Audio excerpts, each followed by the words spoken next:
My dear student, start करते हैं class को। और इस क्लास में साइड 4XD 2020 का स्टार्ट करेंगे।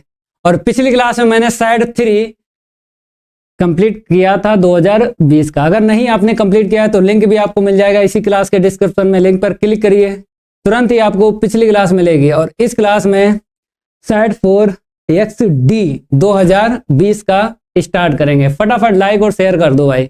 आपके सामने पहला क्वेश्चन है, इस क्वेश्चन को फटाफट बताइए कौन सा ऑप्शन करेक्ट होगा, क्योंकि 2023 के मैंने सारे साइड कंप्लीट करवा दिए हैं, 2022 के भी सारे साइड मैंने कंप्लीट करवा दिए हैं, 2020 के मैंने 3 साइड कंप्लीट करवा दिए हैं। इस क्लास में साइड 4 में स्टार्ट करूंगा 2020 का। फटाफट लाइक और शेयर कर दो। कमलेश, यहाँ पे क्या लिखा है? समुच्चय 1, 2, 3, 4 में संबंध R में निम्न प्रकार परिभाषित है। R बराबर 1, 2, 2, 1, 1, 4, 4, फिर 1, 3, 3, 3, 3, 2। यह संबंध R क्या होगा? आपको दिख रहा होगा पहले ऑप्शन में, दूसरे, तीसरे, चौथे। स्वातुल है, नहीं है। सम्य संबंध है, नहीं है। संक्रामक संबंध है या नहीं है? तो फटाफट आपको क्या करना है, ये समुच्चय लिखना है और ये संबंध R लिखना है। फिर उसके बाद पहले स्वातुल्य संबंध चेक करेंगे, फिर उसके बाद सम्मित, फिर उसके बाद संक्रामक संबंध। तो यहाँ पे सबसे पहले क्या लिखोगे? आपने कहा जी सर समुच्चय लिख लो। दिया गया समुच्चय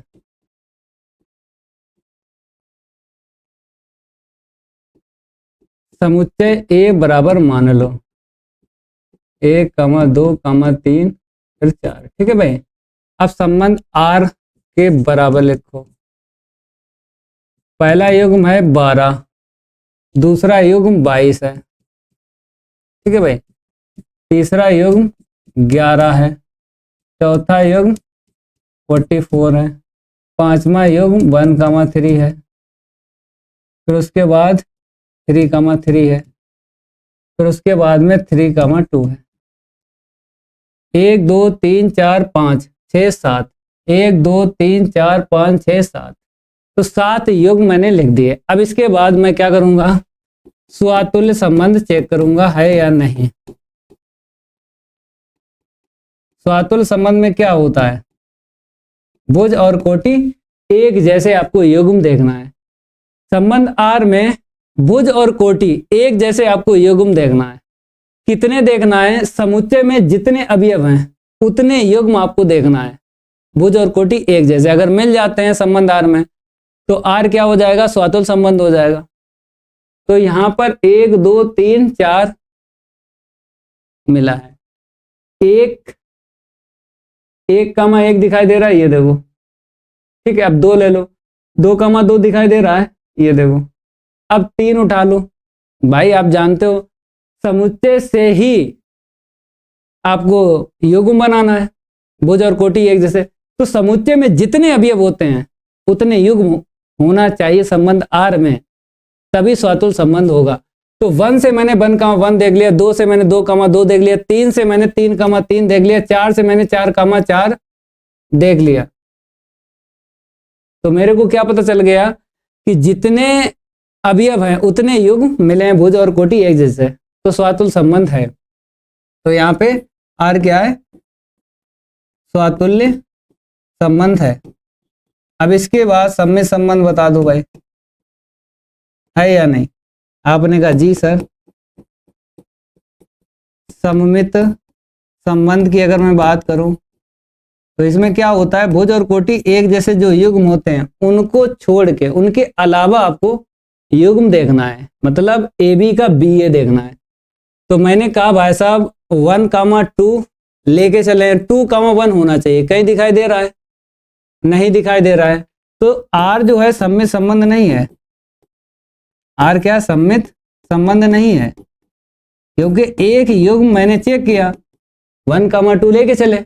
अब 2, 1 संबंध R में नहीं है, तो नहीं है तो आगे के युग्म आपको चेक नहीं करना है, क्योंकि पहला ही युग्म संबंध R में नहीं मिला है, तो दूसरा युग्म नहीं चेक करेंगे।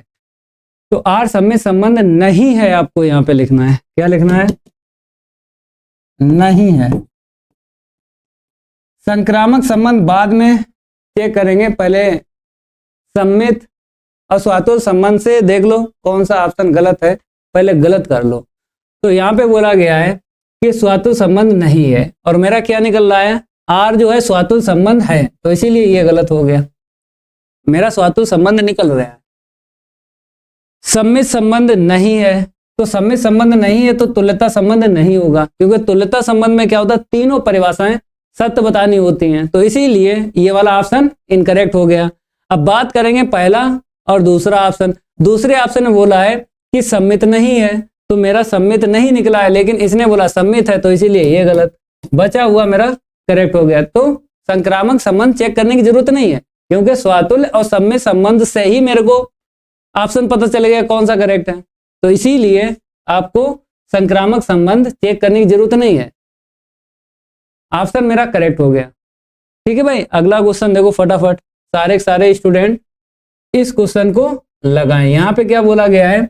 एफ एक्स बराबर एक्स स्क्वायर द्वारा परिभाषित फलन F such that are tends to R. 8G trick से सवाल लगा दो। क्यों? क्योंकि मैंने इस तरीके से बहुत सारे आपको सवाल बताए और कैसे आपको लगाना है। अगर आपको प्रतिचित्रण f such that are tends to r दिखाई दे, f such that I tends to I आपको दिखाई दे, f such that z tends to z आपको दिखाई दे, प्रतिचित्रण मतलब 3 प्रतिचित्रण में कोई एक प्रतिचित्रण अगर आपको मिल रहा है और फलन मेरा एफ एक्स के बराबर एक्स की घात 2 हो या फिर 4 हो या फिर 6 हो, डॉट डॉट डॉट डॉट, अगर समघात दिखाई दे तो फलन ना तो एक ही होता ना ही अच्छादक होता है। तो यहाँ पे एक्स स्क्वायर है, समघात है, तो फलन ना तो एक ही होगा ना ही अच्छादक होगा। कौन सा ऑप्शन करेक्ट है? 4 करेक्ट है। तो यहाँ पे लिख लो एफ जो है ना तो एक ही होगा और ना ही अच्छादक है। ठीक है, तो इस तरीके से आप फटाफट बता सकते हो ट्रिक से कि कौन सा मेरा ऑप्शन करेक्ट है। तो मेरा ऑप्शन जो करेक्ट है वो 4th करेक्ट है।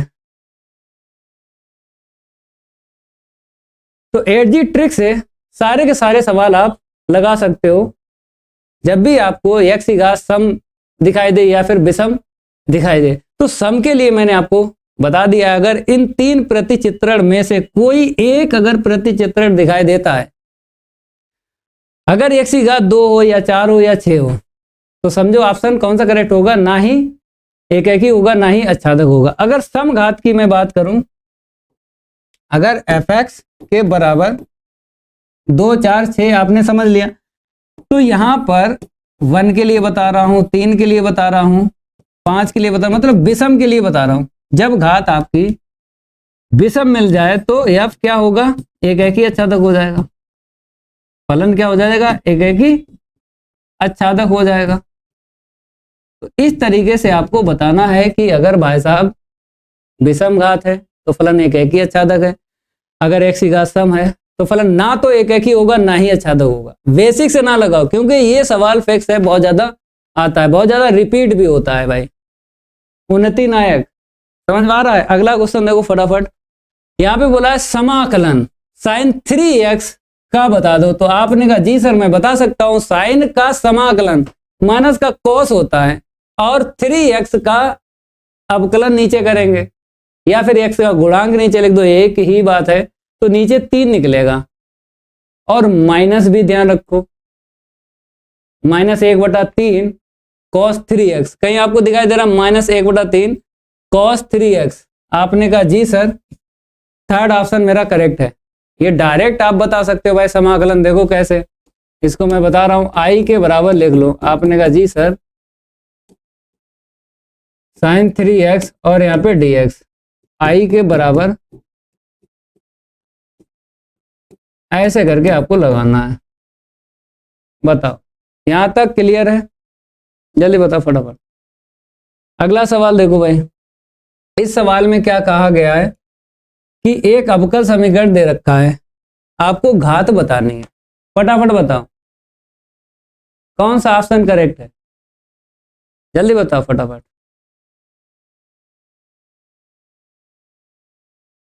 जीनत सर आप अब टेस्ट नहीं लेते हैं, अब मोस्ट इंपोर्टेंट क्वेश्चन चला रहे हैं, इन्हीं क्वेश्चन की प्रैक्टिस करिए। मैं वादा करता हूं आपसे एक भी क्वेश्चन आउट नहीं जाएगा जब पेपर देने जाओगे, पूरा पेपर फंसेगा अगर आपने प्रैक्टिस कर ली।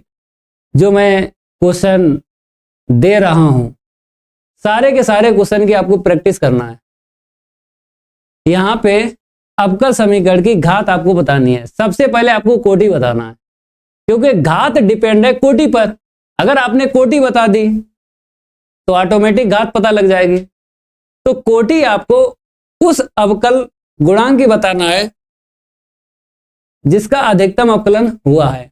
तो यहां पर एक बार अवकलन हुआ है, यहां पर 2 बार अवकलन हुआ है, तो कोटि मेरी 2 हो जाएगी यहां से। और इसी की होल घात बता दूं तो इसी की होल घात अगर देखोगे तो 1 मिलेगी। तो घात मेरी क्या हो गई, 1 हो गई। ऑप्शन कौन सा करेक्ट है, पहला करेक्ट है।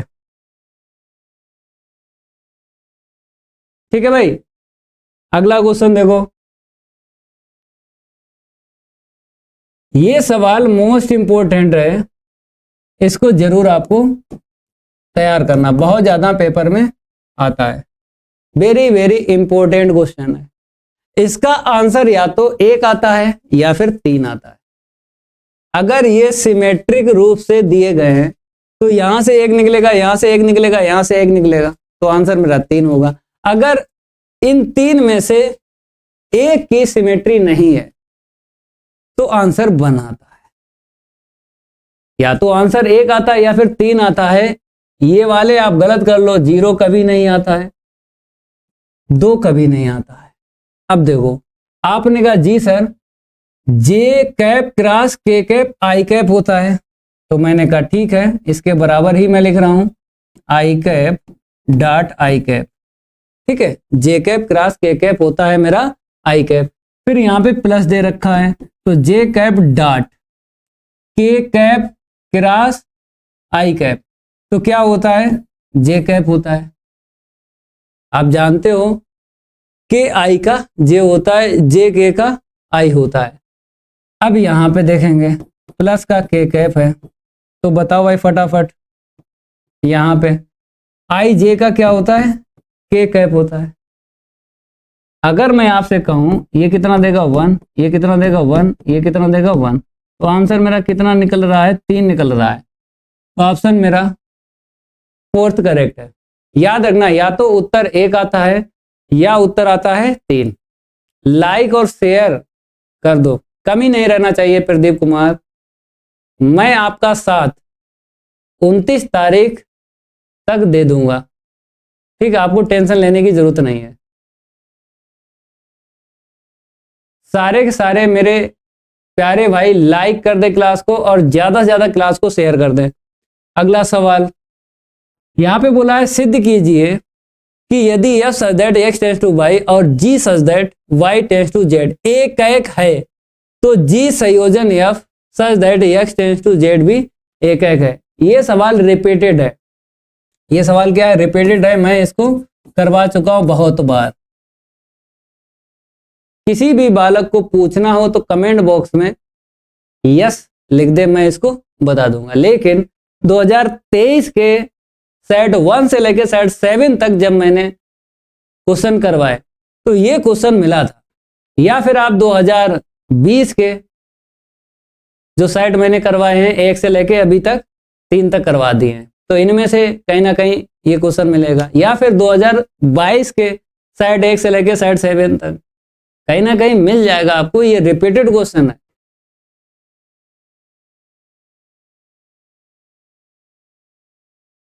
डायग्राम से नहीं लगा सकते हो क्योंकि यहां पे x और y समुच्चय जो है अपरिमित है। समुच्चय जब परिमित होते हैं तब आपको डायग्राम से सवाल लगाना है, लेकिन जब समुच्चय अपरिमित है तब आपको फार्मूले से सवाल लगाना है। रेहाना जी देख लीजिएगा, ये सवाल मैं बता देता हूं। यहां पे क्या बोला गया है, कि भाई साहब जो दो प्रतिचित्रण हैं, एक ये वाला एक ये वाला, एक एक है, तो मैंने कहा ठीक है भाई, दोनों ही प्रतिचित्रण लिख लो, दोनों ही क्या लिख लो, प्रतिचित्रण लिख लो। F such that x tends to y, फिर क्या है, g such that y tends to z।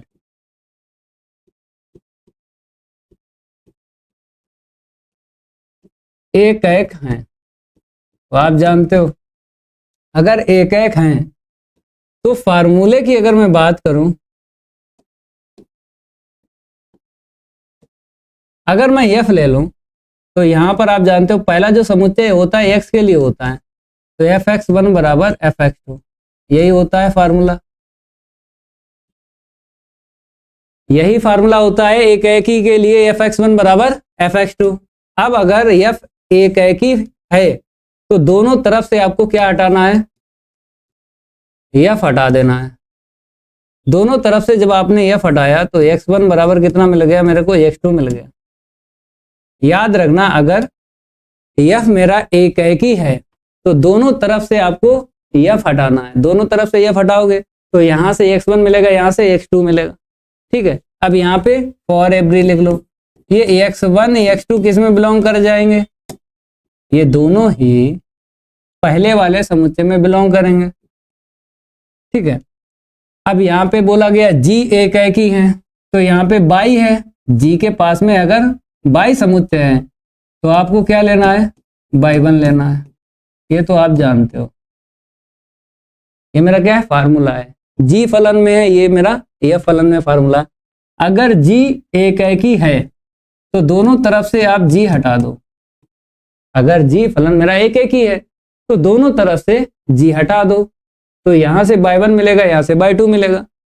अब बाई वन बाई टू किस में बिलोंग करेंगे, जल्दी बताओ फटाफट, for every bi one by two किस में बिलोंग करेंगे, पहले वाले समुच्चय में। ये तो हो गया दिया है, लेकिन मेरे को सिद्ध करना है जी संयोजन F such that X tends to Z, ये सिद्ध करना है। जी संयोजन F such that X tends to Z, ये प्रतिचित्रण आपको सिद्ध करना है एक एक। तो आप जानते हो कि अगर यह फलन एक एक ही है तो दोनों तरफ से यह हट गया था तो एक्स वन बराबर एक्स टू आ गया था। जी अगर एक एक ही है तो दोनों तरफ से जी हट गया था, बाई वन बराबर बाई टू आ गया। ऐसे ही यहां पर आपको करना पड़ेगा। कैसे, आपको ये लेना है इतना, इसके साथ में इसके साथ में लेना है, क्योंकि अगर एफ है तो आपने एक्स वन और एक्स टू लिया, जी है तो इसके पास में समुच्चय बाई है तो जी बाई वन बराबर जी बाई टू लिया। यहां पर जो समुच्चय है ये किसके पास है, इसके पास है, तो जी संयोजन एफ के पास में आपको क्या लिखना है, एक्स वन और बराबर में आप एक्स टू लिखोगे। समझ में आ रहा है कि कैसे आपको यहाँ पे चर लिखना है, ये वाला और ये वाला, इसके पास में जो समुच्चय होता है उसी से चर लिया जाता है। तो यहाँ पे कैपिटल एक्स है तो आपको एक्स वन और एक्स टू समुच्चय एक्स से लेना है। मैंने जी संयोजन एफ एक्स वन लिखा, बराबर में जी संयोजन एफ एक्स टू लिखा, ठीक है, इतना क्लियर है। अब यहाँ पे फार्मूला लगेगा, ये वाला चर जिस फलन के पास में है उसी को आपको देना है। तो अगर मैं देखूं एक्स वन के पास एफ है ना, एक्स वन के पास में जी नहीं है, जो फलन पास में है उसी को आपको ये वाला चर देना है। तो आपने कहा जी सर ये एक्स वन जो है एफ को देता हूं, जैसे ही आपने एफ को दे दिया तुरंत ही ये संयोजन हट जाएगा। ये एक्स वन जैसे ही एफ को दिया तुरंत ही ये वाला संयोजन जो है हट जाएगा। अब यहां पे आते हैं, अब एक्स टू के पास में फलन बता दो कौन सा है, ये वाला है कि ये वाला है। तो आप जानते हो एक्स टू के पास में जो फलन है एफ है, तो जो पास में फलन होता है उसी को देना पड़ता है। तो एक्स टू एफ को देंगे तो संयोजन तो हट जाएगा, इसको संयोजन बोलते हैं। इसको क्या मैं बोलता हूं, संयोजन बोलता हूं, इंग्लिश में कंपोजिशन बोलता हूं। अब जी मेरा क्या है, यहाँ पे एक ही है तो दोनों तरफ से जी हट गया था, तो यहां पर भी जी हटा देंगे दोनों तरफ से, क्योंकि जी मेरा क्या है, एक ही है। ठीक है। जी अगर मेरा एक एक ही है या फिर एक एक है तो दोनों तरफ से आपको क्या हटाना है, जी हटाना है। अब यहाँ पे देखो, अगर एफ क्या है मेरा यहाँ पे एक एक है तो दोनों तरफ से एफ हट गया था, तो यहाँ पर भी आपको दोनों तरफ से एफ हटाना है। तो आपने कहा जी सर दोनों तरफ से मैं एफ हटा देता हूँ। तो यहाँ से एफ और यहाँ से एफ हटाओगे तो x1 बराबर कितना आ गया, x2 आ गया। ठीक है। अब ये x1 x2 जो है किसमें बिलोंग करेगा, पहले वाले समुच्चय में करेगा। अगर यहाँ पे बराबर आ गया तो फलन मेरा क्या हो गया, एक एक हो गया। तो ये जी संयोजन एफ जो फलन है ये मेरा क्या हो गया, एक एक हो गया। तो अतः करके लिख दो जी संयोजन F such that X tends to Z भी एक एक है। चाहे आप एक एक ही लिखो चाहे आप एक एक लिखो, एक ही बात है भाई। यहां तक क्लियर है, फटाफट बताओ।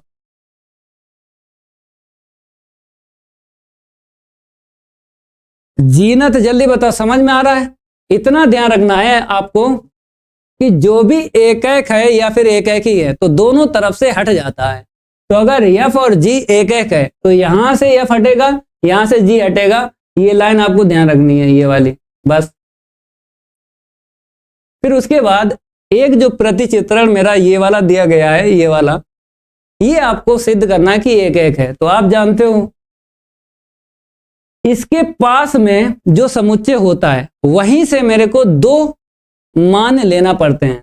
तो इसके पास कैपिटल एक्स है तो कैपिटल एक्स से आपको x1 और x2 लेना है। तो यहां पर लिखेंगे तो आप जानते हो कि अगर मैं ये x1 एफ को दूंगा तो ये संयोजन हट जाएगा। ऐसा यहां पर भी होगा कि x2 अगर स्मॉल एफ को दिया तो ये संयोजन हट जाएगा। फिर उसके बाद आप जानते हो अगर जी मेरा क्या है, एक एक है, दोनों तरफ से जी हट जाता है। तो यहां से दोनों तरफ से जी हटा दो तो fx1 बराबर fx2 आएगा। अब एफ मेरा क्या है, एक एक है, तो दोनों तरफ से एफ हट गया था तो यहां से भी हटा दो दोनों तरफ से एफ, तो आ गया मेरा x1 बराबर x2। अगर x1 बराबर x2 आ गया तो फलन मेरा क्या हो जाएगा, एक एक हो जाएगा। तो ये जी संयोजन एफ मेरा क्या हो जाएगा, एक एक हो जाएगा। तो इस तरीके सवाल आपको लगाना है। अगला सवाल इसमें बोला है भाई साहब आपको cos इनवर्स माइनस 1/2 का मुख्य मान आपको ज्ञात करना है। जब भी प्रश्न में मुख्य मान निकलवाए तो प्रश्न का आपको इनवर्स हटाना है। मुख्य मान पूछा जाए तो प्रश्न का आपको इनवर्स हटाना है। ये cos इनवर्स तभी हटेगा जब कोण में cos आएगा, तभी ये cos इनवर्स हटेगा। तो मैं यहाँ पे cos लाना चाहता हूं, कैसे आएगा, माना y के बराबर लिखो। आपने कहा जी सर -1/2, पहले कोण को धनात्मक बना लो तो पाई माइनस cos इनवर्स 1/2 मैंने लिख दिया। यहाँ पे एक फार्मूला मैंने लगा दिया है, cos इनवर्स माइनस x बराबर क्या होता है, pi minus cos inverse x होता है। ये फार्मूला आपको याद कर लेना है। 3 होते हैं फार्मूले जो पाई में से माइनस करना पड़ता है। एक होता है cos इनवर्स माइनस एक्स, दूसरा होता है sec इनवर्स माइनस एक्स, तीसरा होता है formula cot inverse minus x. यहाँ पर माइनस जब बाहर निकालेंगे ना तो पाई में से माइनस करना पड़ता है, तो इसीलिए पाई में से माइनस कर दिया मैंने। अब आप जानते हो यहाँ पे cos लिखेंगे, कैसे लिखोगे, cos की टेबल में बताओ 1/2 कितने का मान होता है, तो आप बोलोगे सर 60 अंश का मान होता है। भाई अगर बाहर cos इनवर्स है तो अंदर आपको cos लाना पड़ेगा ना। तो cos की टेबल में बताओ 1/2 कितने का मान होता है, तो आप बोलते हो सर cos 60 अंश का मान होता है। तो 60 अंश को π/3, 60 अंश को π/3 लिखेंगे, रेडियन में लिखेंगे। पार्ट 2 में जब कोण लिखोगे रेडियन में ही आपको लिखना है, डिग्री में नहीं लिखना है। cos से cos इनवर्स हटा दो तो पाई माइनस π/3। आंसर मेरा क्या निकल के आया, 2π/3। ये मेरा उत्तर सही है कि गलत है। यहाँ पे क्या है, cos इनवर्स है तो cos इनवर्स का अंतराल बता दो। अगर ये वाला अंतराल में मिलेगा तो मेरा उत्तर सही है, नहीं तो गलत है। तो cos इनवर्स का जो अंतराल होता है 0, π होता है। अब 0, पाई के बीच में ये मिलेगा, क्योंकि ये मेरा क्या है 120 अंश है भाई। 2 पाई अपॉन 3 मेरा क्या है 120 अंश है। तो 120 अंश जो है 0 और पाई के बीच में मिलेगा। ये डिग्री में है, ये रेडियन में है, 120 अंश है। तो मेरा उत्तर सही है, अंतराल के अंदर मिला, तो मेरा उत्तर क्या है सही है। इस तरीके सवाल आपको लगाना है, ठीक है भाई। अगले सवाल की ये बारी नहीं करूंगा उसके साथ कोई यारी। इस सवाल को देखो, यहाँ पे बोला एफ एक्स बराबर मोड एक्स, एक्स बराबर 0 पर संतत है, ये सिद्ध करना है। तो आप जानते हो मापांक वाले सवाल कहीं आपको दिख जाए वो संतत होते हैं पहले से ही। मापांक वाले सवाल कहीं आपको दिख जाए संतत होते हैं, लेकिन अवकलनीय नहीं होते हैं, ये ध्यान रखो भाई। सबसे पहले क्या लिखोगे, दिया गया फलन लिखोगे। तो आपने कहा जी सर, दिया गया फलन लिखेंगे एफ एक्स के बराबर मोड एक्स, ठीक है, एक्स बराबर 0 पर 3 मान आपको निकालना है। पहला मान एफ 0 का यहाँ पे रखो, एक्स के स्थान पे 0 रखो, बाहर निकालोगे तो 0 ही आएगा। क्यों? क्योंकि मोड हमेशा क्या देता है, धनात्मक मान देता है। मोड हमेशा देता है धनात्मक मान, चाहे आप पॉजिटिव लिखो चाहे नेगेटिव लिखो, बाहर निकलेगा तो क्या देगा, धनात्मक ही देगा। तो इसलिए इसको जब सॉल्व करेंगे बाहर 0 आएगा। अब आरएचएल का मान निकाल लो, दक्षिण पश्च सीमा बोलते हैं। तो इसका जो फार्मूला होता है एफ ए प्लस 0 बराबर लिमिट एच टेंस टू 0 और एफ ए प्लस एच, ये होता है फार्मूला दक्षिण पश्च सीमा का। ये जो 0 होता है लिमिट का होता है, ये ध्यान रखना। बाद वाला जो 0 होता है लिमिट का होता है। जैसे ही इसमें लिमिट लगती है तो ये क्या बन जाता है, एच बन जाता है। और ये ए जो होता है एक्स का मान होता है, एक्स का मान होता है। समझ में आ रहा है भाई? एफ ए प्लस 0 बराबर limit H tends to 0 F A plus H. तो बाद वाला जो 0 होता है वो लिमिट का होता है, पहले जो ए होता है वो क्या होता है, एक्स का मान होता है। एक्स का मान कितना, 0। जहां जहां ए है कितना रख दो, 0 रख दो। आपने कहा जी सर मैं रखूंगा। फटाफट आप क्या करो, रखो भाई साहब। तो आपने कहा यहाँ पे देखो एफ 0 प्लस 0 बराबर limit H tends to 0 F 0 plus H. अब 0 और एच जोड़ूंगा तो कितना मिल जाएगा मेरे को, आपने कहा इतना मिल जाएगा। ये एच जो है एक्स के स्थान पे रख दो, तो limit H tends to 0 mod h आ जाएगा। अब लिमिट हटाओ, जैसे ही लिमिट हटाएंगे एच के स्थान पे 0 रखेंगे। रखो भाई फटाफट, मोड के अंदर आएगा 0, सॉल्व करोगे 0 मिला, तो 2 के मान बराबर निकले। एफ 0 का मान, एफ 0 प्लस 0 का मान 0 ही निकला। अब आपको तीसरी लिमिट का मान और निकालना है। अब तीसरी लिमिट का मान कैसे निकालोगे, फार्मूले से। याद होगा ना फार्मूला एलएचएल का, वाम पश्च सीमा का फार्मूला। अगर आपने दक्षिण पश्च सीमा का फार्मूला याद किया है तो वाम पश्च सीमा का फार्मूला ऑटोमेटिक याद हो जाएगा, क्योंकि यहाँ पर नेगेटिव बीच में आपको लेना है। जैसे ये प्लस है, यहाँ पे प्लस है, इसमें क्या होता है माइनस आपको लेना है बीच में। वाम पश्च सीमा का ये फार्मूला है, ठीक है। इस तरीके से आपको याद करना है फार्मूला। ए के स्थान पर 0 रख दो। ये जो ए है ना मेरे पास क्या है 0, जहां जहां ए है 0 रख दो, बराबर limit H tends to 0 F 0 minus H. तो 0 में एच माइनस करूंगा तो कितना मिल जाएगा, माइनस एच मिलेगा। अब यही माइनस एच मोड के अंदर रख दो, तो limit H tends to 0 minus का एच।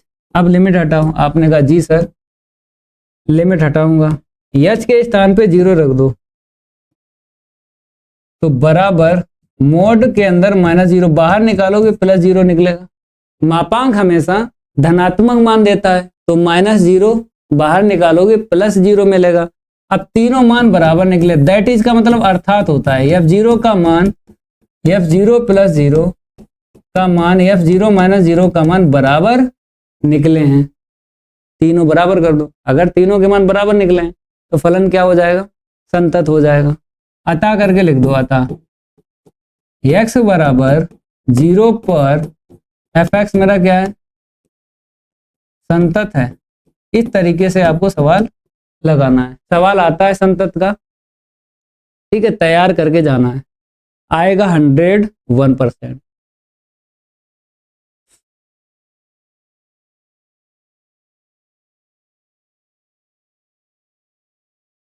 प्रदीप कह रहे हैं सर बाकी चैनल पर सब 2-3 क्वेश्चन लेकर बोल रहे हैं कि यही आएगा, तो बता तो रहे हैं टीचर भगवान बन गए। टीचर अब टीचर नहीं रहे हैं, टीचर क्या बन गए, भगवान बन गए। उन्हें पहले से पता है कि ये क्वेश्चन तैयार करके जाइए यही आएगा। तो ऐसे बच्चों का भविष्य खराब होता है। कभी भी पर्चे से या 2-3 8 क्वेश्चन से पेपर नहीं फंसता है। अगर आपको कोई पर्चा बना के दे, 20-25 क्वेश्चन दे दे और कह दे कि इतना तैयार करो पूरा पेपर फंसेगा, तो समझो भविष्य आपका खराब होगा। मेरा सीधा सिद्धांत यही है, पर्चे से या 8, 10, 16, 20 क्वेश्चन से कभी पेपर नहीं फंसता। जो भी स्टूडेंट हैं, अगर कोई भी आपको मोस्ट इंपोर्टेंट क्वेश्चन दे दे या फिर कह दे कि ये लो 15-20 क्वेश्चन पेपर आपका पूरा हो जाएगा, तो मीन्स है बच्चे का भविष्य खराब होगा 101%। इसमें कोई चांस नहीं है कि बच्चे का भविष्य बनेगा। इसमें 101% मैं कह सकता हूं कि बच्चे का भविष्य खराब होगा।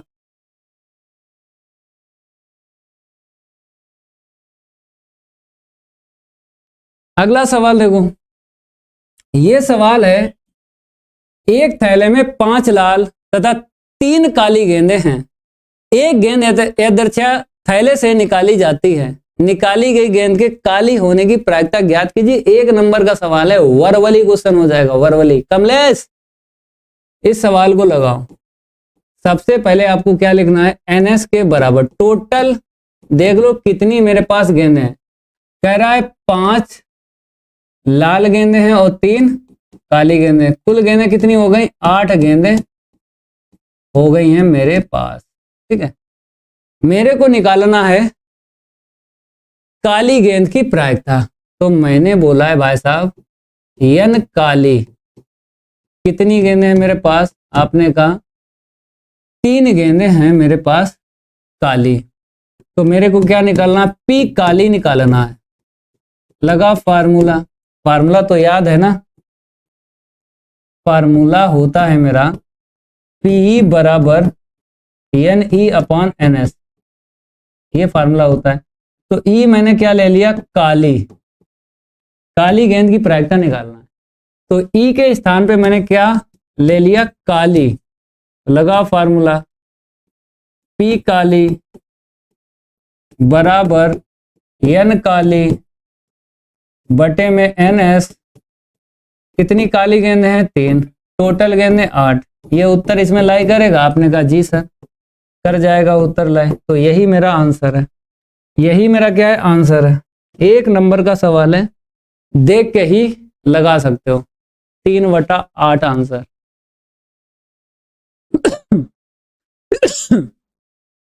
तो सारे के सारे बालक और बालिकाएं मोस्ट इंपोर्टेंट के चक्कर में ना पड़े। नहीं पता लगा, कहीं आप फंस गए मोस्ट इंपोर्टेंट के चक्कर में, तो भविष्य खराब होगा। मैं पहले से ही बता रहा हूं, इसमें कोई चांस नहीं है कि आपका भविष्य बनेगा। 101% मैं कह सकता हूं कि बच्चे का भविष्य खराब होगा। कभी भी किसी से आपको पर्चा नहीं लेना है, 16-20 क्वेश्चन नहीं लेना है, ठीक है, नहीं तो फिर जो होगा बाद में मेरे को बताना। मोबाइल नंबर ले लो, 760 762 0452, ये मेरा क्या है, मोबाइल नंबर है। पेपर देने के बाद आना, कॉल करना मेरे पास 760 762 0452 पर। फिर हमसे कहना कि मेरे को मोस्ट इंपोर्टेंट क्वेश्चन दिए गए थे, मैं तैयार करके गया। पेपर जैसे ही मैंने खोला मेरा दिवाला निकल गया। कौन से ऐसे ही बोल रहा कि सर जी मैंने पेपर खोला, मेरा क्या निकल गया? दिवाला निकल गया, पेपर हो गया खराब। तो इसलिए मैं कह रहा हूं पहले से ही 16-20 क्वेश्चन से कभी भी पेपर नहीं पूरा फंसेगा। थोड़ा बहुत फंस गया उससे क्या होगा? कोई फायदा नहीं है। समझ में आ रहा है? तो आपको मोस्ट इंपोर्टेंट के चक्कर में नहीं पड़ना। जितने मैं क्वेश्चन करवा रहा हूं प्रैक्टिस करिए। 101% मैं वादा करता हूं कि पूरा पेपर होगा, एक भी क्वेश्चन आउट नहीं जाएगा। जितने मैं क्वेश्चन करवा रहा हूं उतने करिए, प्रैक्टिस करिए। मैं ज़्यादा नहीं बताऊंगा। हर चैप्टर में मैं आपको 25 क्वेश्चन देता हूं, 25 से 30 हो जाएंगे हर चैप्टर में, मतलब पार्ट 1 से लेकर पार्ट 13 तक। अगर उतने क्वेश्चन तुमने तैयार कर लिए तो एक भी क्वेश्चन आउट नहीं जाएगा। लेकिन मैं एक चैप्टर में अगर आपको 27 क्वेश्चन दे रहा हूँ, 25 क्वेश्चन दे रहा हूँ, तो समझो पूरे चैप्टर में कितने हो जाएंगे। लेकिन बहुत सारे ऐसे टीचर हैं वो पार्ट 1 से लेके पार्ट 13 तक टोटल ही आपको 20 क्वेश्चन दे रहे हैं और कह रहे हैं पेपर फंस जाएगा। टीचर टीचर नहीं रहे हैं, क्या बन गए? भगवान बन गए। उन्हें पहले से पता है ना कि ये आएगा। फिर पढ़ती हैं गालियां। बहुत से बच्चे देते हैं पेपर देने के बाद गालियां। देख लेना कमेंट बॉक्स में कमेंट, 2020 में जिस टीचर ने तैयारी करवाई या 2022 में जिस टीचर ने तैयारी करवाई, कमेंट बॉक्स में कमेंट देख लेना कितनी गालियां मिलती हैं। भविष्य खराब कर दी। मैंने अभी तक मेरे पास ऐसा कोई भी स्टूडेंट नहीं आया जिसका मैंने भविष्य ना बनाया हो। मैंने कभी भी झूठ नहीं बोला है। बस सच के पैर होते हैं, झूठ के कभी पैर नहीं होते हैं। तो मैं सच की राह पर चल रहा हूं। कभी आपसे ये नहीं कहूंगा ये क्वेश्चन है, ये आएगा, तैयार कर लीजिए। मैं बताता हूं लेकिन क्वेश्चन और भी देता हूं, उनको भी तैयार करिए। ये सवाल है x तथा y ज्ञात कीजिए। उसने बोला है मैं आपको एक समीकरण देता हूं, आराम से हल करिए। तो आप जानते हो बराबर के उस तरफ एक आव्यूह है, बराबर के इस तरफ एक आव्यूह बनाना है, तभी आव्यूह की समानता की परिभाषा आपको लगानी है। तो सबसे पहले क्या लिखोगे? दिया गया समीकरण बाहर 2 है, अंदर कितना है? 13 0x।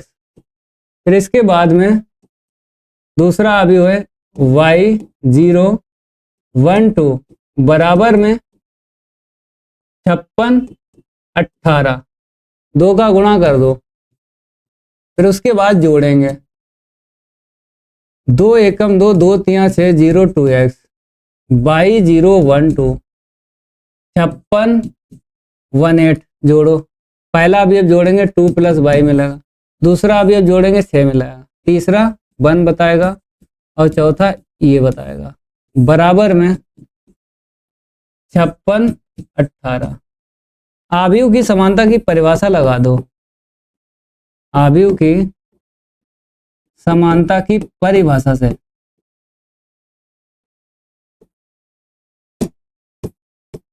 अवयव को बराबर कर दो। आपको क्या निकालना है? x और y का मान निकालना है। तो x वाला अवयव बराबर कर दो, फिर y वाला अवयव बराबर कर दो, x और y का मान निकल आएगा। चौथा अवयव चौथे अवयव के बराबर कर दो, यहां से x का मान निकलेगा।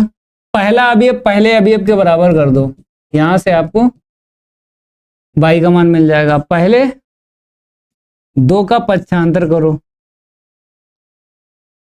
8 में से 2 घटाएंगे 6 मिला, x बराबर 2 3 6, ये कट गया, x का मान 3 आ गया। यहाँ पर 5 में से 2 माइनस करेंगे तो y बराबर कितना आ गया? 3 आ गया। अतः करके लिख दो x बराबर मेरा निकला है 3 और y बराबर मेरा निकला है 3। मेरा उत्तर सही निकला कि गलत निकला कैसे पता करोगे? सभी बालक बताएं ये जो मेरा उत्तर निकला है मेरा सही निकला है या गलत निकला है, कैसे पता करोगे? जल्दी बताओ, ये मेरा उत्तर सही निकला है या गलत निकला है, कैसे पता करोगे? यहां से आपको पता करना है जहां से आपने अवयव को बराबर किया है। x का मान अगर यहाँ पे रखें, अगर ये वाला यहाँ पे बनेगा, तभी मेरा उत्तर सही होगा। तो x का मान यहाँ पे 3 रखेंगे, 2 3 6, 6 और 2 जोड़ेंगे 8 मिलेगा। तो यहाँ पे 8 है, उतना ही यहाँ पे मिलना चाहिए, तो मिला है, तो मेरा x का मान सही है। अब y का मान 3 यहाँ पे रखो, यहाँ पे कितना 5, तो यहाँ पर 5 मिलना चाहिए। तो जैसे ही y का मान यहाँ पे 3 रख रहे हैं, 2 और 3 5 मिला है, तो y का मान भी मेरा सही है। तो ऐसे करके उत्तर आपको चेक करना है, क्योंकि गणित में अगर चाहिए हैं 100 में से 100, तो उत्तर आपको जरूर चेक करना है मेरा सही निकला है या गलत निकला है। तो उत्तर जरूर आपको चेक करना है कि मेरा उत्तर सही निकला कि गलत निकला है। अगला क्वेश्चन देखो, ठीक है, ये तो मेरा हो गया ना। यहां पे बोला यदि fx बराबर 8x³ और gx बराबर ax की घात 1/3, तो g संयोजन f तथा f संयोजन g ज्ञात कीजिए। तो ये रेड्यूस है, आपको नहीं करना है, ठीक है, इसको छोड़ना है भाई।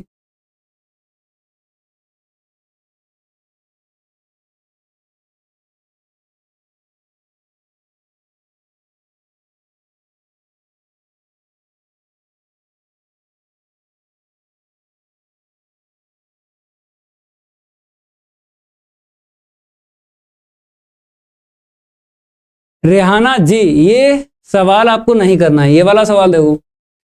यहां पे बोला है fx बराबर x² द्वारा परिभाषित फलन f such that r tends to r, ना तो एक ही है और ना आच्छादक है। यही सवाल मैंने 8G ट्रिक से आपको बताया था। ये सवाल है, देखो सेम टू सेम सवाल है। यहां पर बहुविकल्पीय क्वेश्चन है और यहां पे क्या है, बहुविकल्पीय क्वेश्चन नहीं है। तो ध्यान रखना है कि अगर बहुविकल्पीय क्वेश्चन आ जाए तो आपको डायरेक्ट टिक लगाना है, लेकिन अगर बहुविकल्पीय क्वेश्चन नहीं है तब आपको बेसिक से लगाना है। तो बेसिक से मैं लगा रहा हूं, बेसिक से मैं लगा रहा हूं, टेंशन ना लो, ठीक है। सबसे पहले क्या लिखोगे, प्रतिचित्रण। सबसे पहले आपको क्या लिखना है, प्रतिचित्रण लिखना है। क्या बोलता हूं, मैपिंग बोलता हूं, mapping f such that r tends to r, fx के बराबर x², ठीक है। कहा है कि सिद्ध करिए, ना तो एक ही है ना ही आच्छादक है। पहले ये बता दीजिए, फार्मूले से सवाल लगेगा या फिर तीर आरेख से लगेगा। तीर आरेख का मतलब डायग्राम। r जो है वास्तविक संख्याओं का समुच्चय। कमेंट बॉक्स में कमेंट करके बता दो, फार्मूले से सवाल लगेगा या फिर डायग्राम से सवाल लगेगा।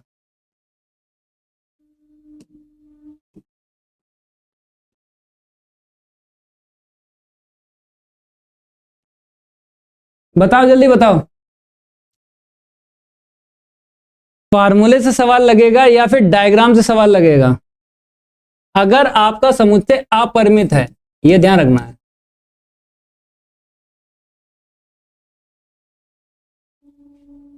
अगर समुच्चय कैसा है, अपरिमित है, तब आपको सवाल फार्मूले से ही लगाना है।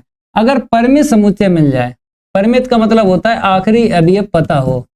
ये मेरा क्या है, परिमित समुच्चय है, और ये मेरा क्या है, अपरिमित समुच्चय। अपरिमित समुच्चय का मतलब होता है कि आखिरी अवयव नहीं पता चलता है, डॉट डॉट डॉट डॉट, इस तरीके से समुच्चय होता है।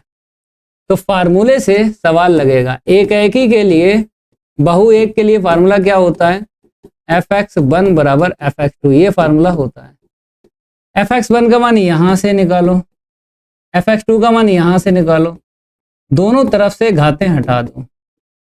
फॉर एवरी x1, x2 पहले वाले समुच्चय से बिलोंग करेगा, और बाद वाला समुच्चय y के लिए होता है, पहला समुच्चय x के लिए होता है। यहां पर आ गया बराबर, मैंने हल किया लेकिन यहां पे निकला बराबर। मेरे को क्या चाहिए, मेरे को चाहिए ना तो एक ही है फलन, तो यहाँ पे क्या आना चाहिए, नॉट इक्वल। लेकिन मैंने हल किया तो कितना मिला, इक्वल मिला। तो अपने पास से नॉट इक्वल कर दो। चाहो तो यहाँ पे चेक कर सकते हो कि ये नॉट इक्वल मैंने क्यों कर दिया। देखो भाई, चेक करके बताता हूं। मैंने ये भी बोला है कि R हो, समुच्चय I हो या Z हो, इन तीन समुच्चय में क्या होता है 1 -1, दो मान ले लो, क्योंकि इसमें बहुत सारी संख्याएं आपको मिलेंगी, क्योंकि अपर में समुच्चय है तो दो संख्याओं से पता लग जाएगा यहाँ पे बराबर आएगा या नहीं आएगा। तो x का मान एक दफा 1 ले लो, एक दफा -1, कहां से लेना है पहले वाले समुच्चय से।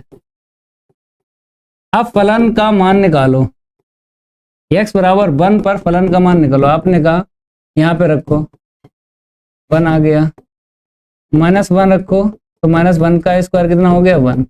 अगर यहाँ पे एक जैसा मान आए, फलन का मान एक जैसा आए, तो यहाँ पे आपको नॉट इक्वल यूज करना है।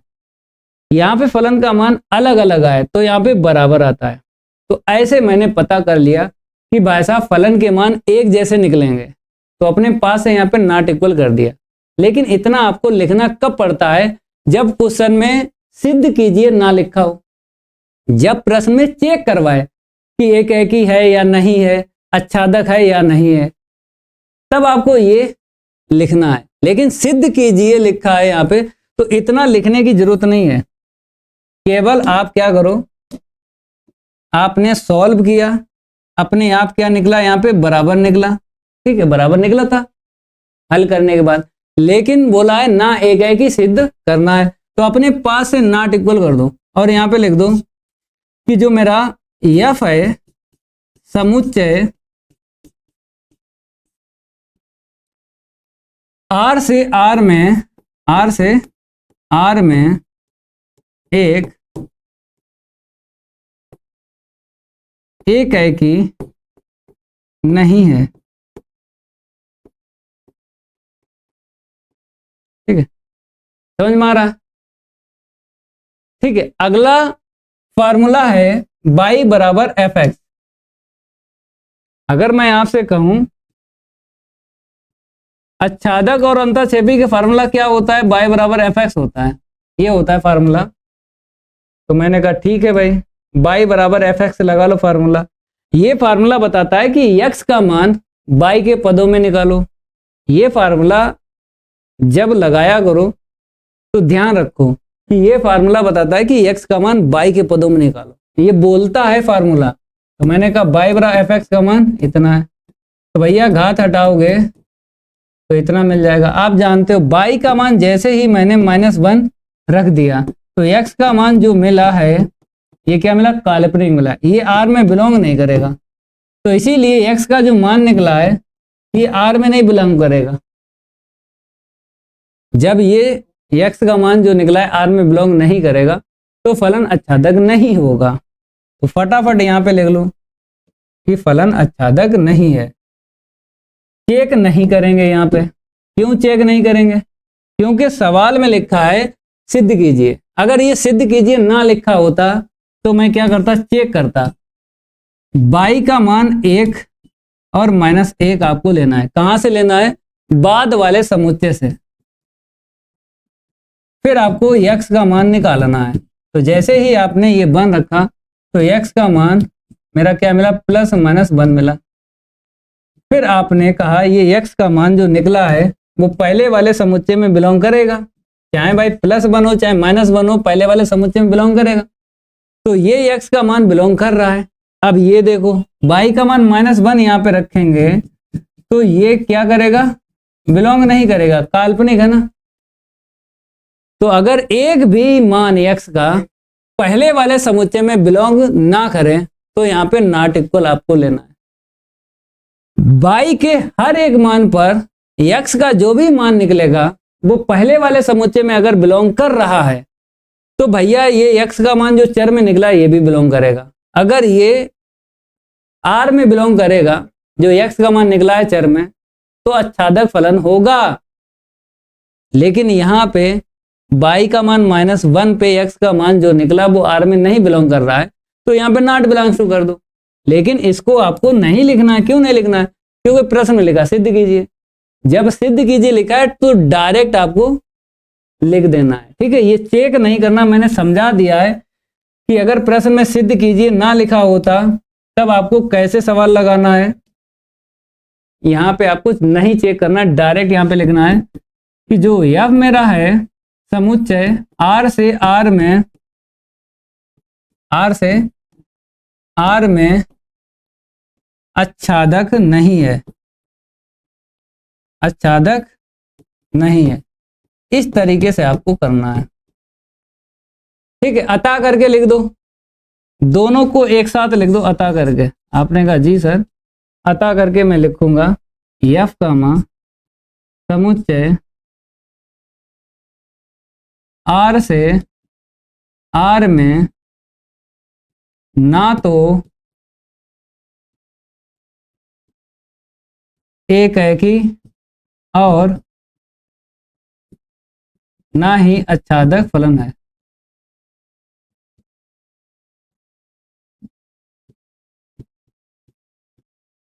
इस तरीके से आपको लिखना है। लास्ट में दोनों को एक साथ लिख दो। समझ में आ रहा भाई? अगले सवाल की है बारी, नहीं करूंगा इसके साथ कोई भी। ये सवाल बताओ फटाफट, हो जाएगा? इस सवाल में कोई दम नहीं है। क्यों नहीं है? क्योंकि सदिश दे दिए गए हैं, प्रक्षेप ज्ञात कीजिए। जिस सदिश पर प्रक्षेप पूछेगा उसी का बाद में आपको डॉट लगाना है, उसी का नीचे मापांक निकालना है। मैंने आपको फार्मूला बताया था प्रक्षेप का। जिस सदिश का निकालना हो प्रक्षेप, उसी का आपको डॉट लगाना है और उसी का मोड निकालना नीचे। ठीक है, तो मेरे को बी पर प्रक्षेप निकालना है। किस पर निकालना है? बी पर प्रक्षेप निकालना है। तो इसीलिए बाद में आपको वेक्टर बी का डॉट लगाना है और नीचे ही आपको मापांक निकालना है। ये मापांक है भाई साहब। आपने कहा जी सर, ये क्या है? मेरा मापांक है। अब देखो, उसने बोला है कि भाई साहब बी पर आपको प्रक्षेप निकालना है, तो फार्मूला ये लगेगा। सबसे पहले क्या लिखोगे? सबसे पहले आपको लिखना है दिए गए सदिश वेक्टर ए के बराबर लिखो और वेक्टर बी के बराबर लिखो। 232 से लिख लो। इस तरीके से आपको लिखना है। वेक्टर बी का सदिश देखो 121, लगा फार्मूला। वेक्टर ए का वेक्टर बी पर प्रक्षेप पे निकालना है। Vector a dot vector b upon में वेक्टर बी का मॉड। दोनों ही सदिश आपको लेना है। तो यहां से मैं कॉपी कर लेता हूं और इसको मैं यहाँ पे पेस्ट कर लेता हूं। इस तरीके से आप लोग करो भाई। ठीक है, ऐसे ही आपको ये वाला लेना है और ये पेस्ट करना है यहाँ पे इस तरीके से। ठीक है भाई, नीचे आपको क्या करना है? मापांक निकालना है। रूट के अंदर वेक्टर बी का जो सदिश है ये वाला, इसी का निकालना है। यहाँ पे 1 मिलेगा, 1 का स्क्वायर 1, 2 का वर्ग 4 और 1 का वर्ग 1। समझ में आ रहा है? मापांक कैसे निकलता है? गुणांकों के वर्गों का योगफल। गुणांकों के वर्गों का योगफल मापांक निकालते हैं। तो 2 एकम 2, 3 दूना 6 और 2 एकम 2।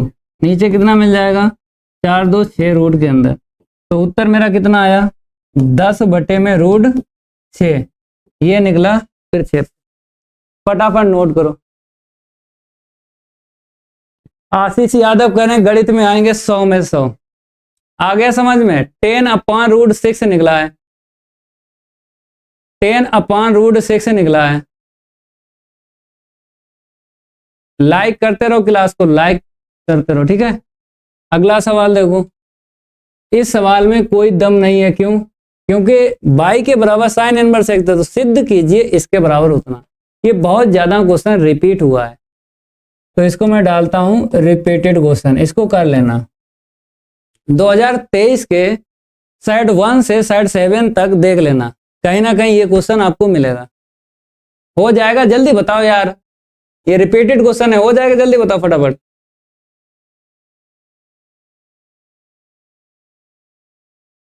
ठीक है, कमलेश बोला करो सर जी, सारे के सारे स्टूडेंट बोला करो यस सर हो जाएगा। अगला क्वेश्चन देखो, इस सवाल में कोई दम नहीं है। यहाँ पे बोला है जो बिंदु दिए गए संरेख आपको सिद्ध करना है। तो संरेख में क्या होता है, सारिक का मान आपको 0 निकालना है। जैसे A1 B1 C1, जब 3 सदिश आपको मिल जाए तो सारिक का मान क्या निकालना है, 0 निकालना है। आपने कहा जी सर 0 निकाल देंगे, लेकिन 3 सदिश के लिए ये फार्मूला बनाया गया, मतलब 3 सदिश। लेकिन यहाँ पे आई कैप बनेगा और जे कैप बनेगा, के कैप नहीं बनेगा। तो ये क्वेश्चन सारिक से लिया गया, वेक्टर से नहीं लिया गया। अगर ये क्वेश्चन वेक्टर से लिया होता तो मैं ये फार्मूला लगाता, A1 B1 C1 A2 B2 C2 A3 B3 C3, सारिक का मान 0 निकाल देता, दिए गए बिंदु संरेख हो जाते। लेकिन ये क्वेश्चन जो दिया गया है वो पाठ 4 सारिक से दिया गया है। तो सारिक में जो फार्मूला होता है उसको भी देख लो। ये फार्मूला होता सारिक में x1 y1 x2 y2 x3 y3। यहाँ पे मैं x3 लिखूंगा, ठीक है भाई, और यहाँ पे 1 1 1 बराबर क्या निकालना है, 0। तो x1 y1 इसको लेना है, x2 y2 इसको लेना है, x3 y3 इसको लेना है। सारिक का मान 0 निकाल देना, हो जाएगा। जल्दी बताओ,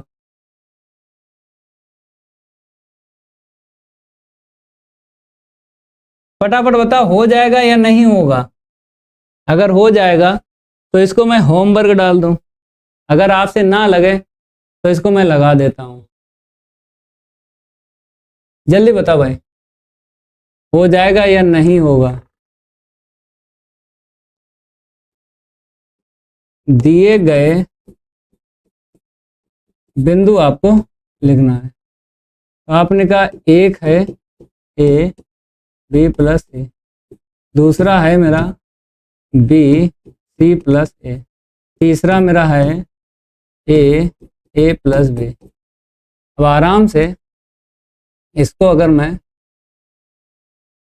x1 y1 ले लूं और इसको मैं x2 y2 ले लूं और इसको मैं x3 y3 ले लूं, तो काम बन जाएगा, बन जाएगा भाई। क्योंकि मेरे को x1 y1 1, x2 y2 1, x3 y3 1, ठीक है, बराबर 0 निकालना है। तो आपने कहा जी सर, मान रखेंगे A B plus C B C plus A plus B। प्रसार कर दो या फिर गुणधर्म का यूज कर लो, प्रसार कर लो या फिर गुणधर्म का यूज कर लो, या फिर 2 0 बना के प्रसार करो। कैसे करोगे भाई, डायरेक्ट प्रसार करोगे, डायरेक्ट कर लो, कोई दिक्कत नहीं है। R1 के सापेक्ष प्रसार करने पर, तो R1 के सापेक्ष प्रसार करेंगे। तो पहला अभी अब A है मेरे पास, पंक्ति स्तंभ छुपा लो, इसका इसमें इंटू करेंगे तो C plus A minus A plus B, इस तरीके से आपको लिखना है। फिर माइनस B प्लस C। अब क्या करेंगे, B प्लस C की पंक्ति स्तंभ छुपाएंगे, इसका इसमें इंटू करेंगे तो B, फिर इसका इसमें इंटू करेंगे A मिलेगा। फिर 1 ले लो, 1 की पंक्ति और स्तंभ छुपेगा ऐसा कर, इसका इसमें इंटू करेंगे तो आपने कहा जी सर, इसका इसमें इंटू करेंगे V A plus B minus, इसका इसमें हो गया ना, इसका इसमें करो तो A C प्लस A। इस तरीके से आपको सवाल करना है, ठीक है भाई, बात समझ में आ रही है भाई। ओके, यहाँ पे क्या है मेरा C होगा, ठीक है, मिस्टेक है क्वेश्चन में, यहाँ पे ठीक है। देखो यहाँ पे क्या है, मिस्टेक है, क्वेश्चन में मिस्टेक है, C कर लो। सारे के सारे स्टूडेंट क्या कर लें, क्वेश्चन में मिस्टेक है, ठीक कर लें। कहाँ पे ठीक करोगे, जहाँ पे आपका यहाँ पे A दिखाई दे रहा है वहां पे आप C कर लो। यहाँ पे आपको क्या करना है, C करना है, ठीक है, हो गया ठीक। चलिए मैंने ठीक कर दिया, ठीक है। तो यहां पर भी आपको सी करना। अब यहां पर भी हो गया, ठीक है। बी माइनस सी आएगा यहाँ पे, बी माइनस सी, ठीक है। इसकी पंक्ति स्तंभ छुपाया ना, इसका इसमें, इसका इसमें, फिर इसकी पंक्ति स्तंभ छुपा लो, इसका इसमें, इसका इसमें, तो यहाँ पे कितना मिलेगा, सी मिलेगा। तो मैंने ठीक कर दिया, ठीक है। सारे के सारे बालक जो हैं यहाँ पे सी कर लें, क्वेश्चन में मिस्टेक है, ठीक है। कुसुमलता, मैं कह रहा हूं दिए गए बिंदु क्या है, संरेख आपको सिद्ध करना है। तो संरेख के लिए ये फार्मूला आपको याद रखना है, मतलब इसके बराबर आपको 0 निकालना है। x1 y1 x2 y2 x3 y3 फिर 1 1 1। ये फार्मूला आपको साढ़े में मिलेगा। पाठ 4 साढ़े, त्रिभुज का क्षेत्रफल का फार्मूला अगर याद है तो ये भी आपको याद करना पड़ेगा। तो यहां से कुछ कटेगा, देखो भाई प्लस ए माइनस ए कट गया, तो सी माइनस बी मिल गया, ठीक है। यहाँ पे देखो b प्लस सी, बी माइनस सी क्या हो जाएगा, बी स्क्वायर माइनस सी स्क्वायर हो जाएगा। ओके भाई, आपने कहा जी सर।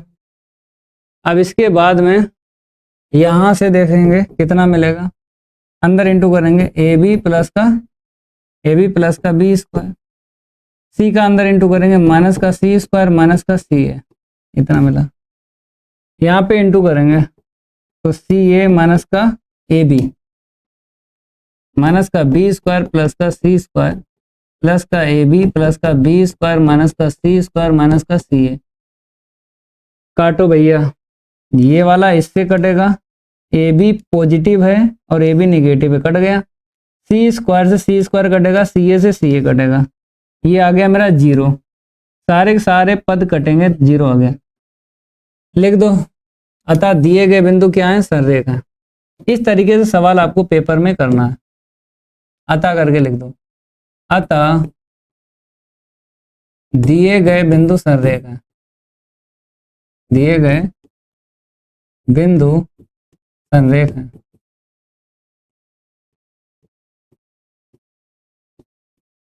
ठीक है भाई, आ गया समझ में?